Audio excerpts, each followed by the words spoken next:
Hai anak-anak hebat, bagaimana kabarnya? Hari ini kita akan melanjutkan pelajaran pendidikan agama Islam dan budi pekerti. Hari ini kita akan membahas tentang kurban. Mari kita simak. Kata kurban berasal dari kata koroba yang berarti dekat. Menurut istilah, kurban adalah ibadah yang dilakukan dengan cara menyembelih hewan tertentu menurut syariat Islam yang tujuannya adalah untuk mendekatkan diri kepada Allah.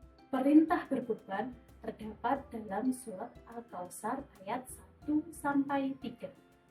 Surat Al-Kautsar ini terdapat dalam Al-Quran, yaitu urutan ke-108, yang artinya, sesungguhnya kami telah memberikan kepadamu nikmat yang banyak.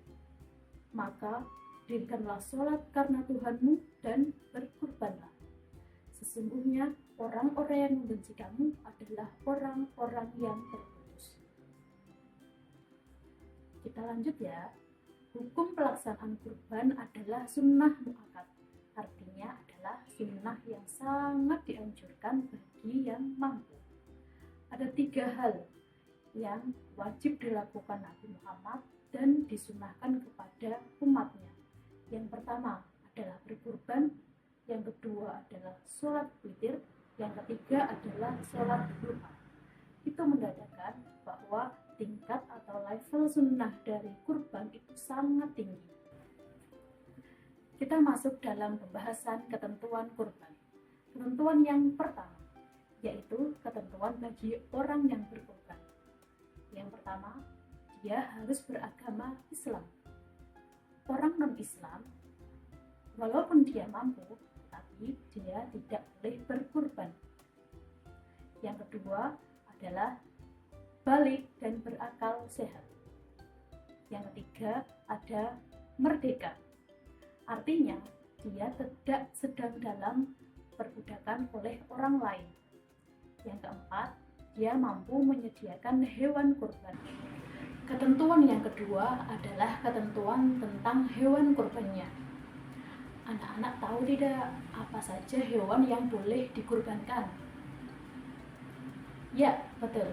Yang boleh dikurbankan adalah yang pertama, dia ada sapi atau kerbau, kambing, domba, dan unta. Hewan-hewan tersebut juga memiliki syarat agar dia bisa atau boleh dijadikan hewan kurban. Yang pertama adalah sehat dan tidak mempunyai penyakit. Hewan yang mempunyai penyakit dikhawatirkan penyakit itu akan menular pada manusia yang mengkonsumsinya. Syarat hewan yang kedua yaitu lengkap organ tubuhnya.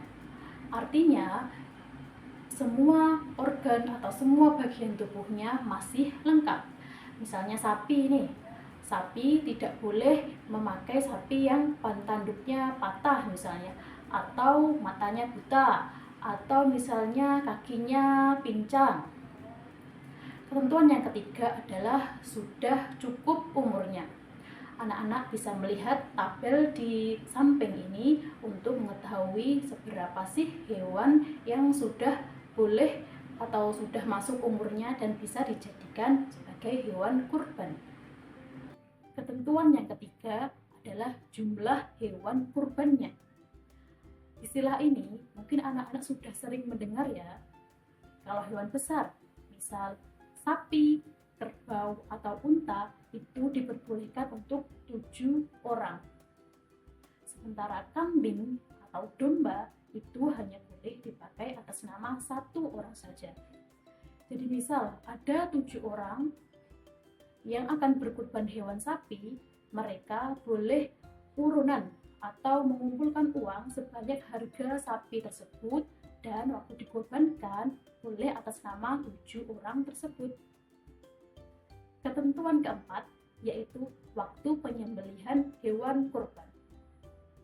Waktunya adalah dimulai tanggal 10 bulan Zulhijjah, yaitu pada saat kita merayakan Hari Raya Idul Adha, atau sampai hari Tasyrik, yaitu tanggal 11, 12, 13 Zulhijjah.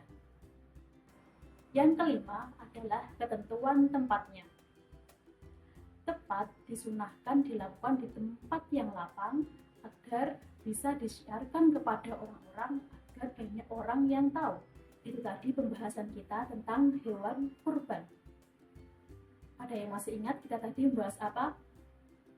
Ya, kita tadi membahas tentang pengertian kurban, dasar hukumnya, ayat yang ada dalam Al-Quran, terus segala ketentuan-ketentuan berkurban. Kesimpulannya adalah kurban termasuk ibadah yang sangat nilainya tinggi karena melibatkan hati dan pengorbanan. Semoga kita bisa mengambil hikmah dari ibadah kurban ini, semakin ikhlas dan selalu siap berbagi kepada sesama. Terima kasih anak-anak atas perhatiannya. Kita bertemu lagi di video-video pembelajaran selanjutnya.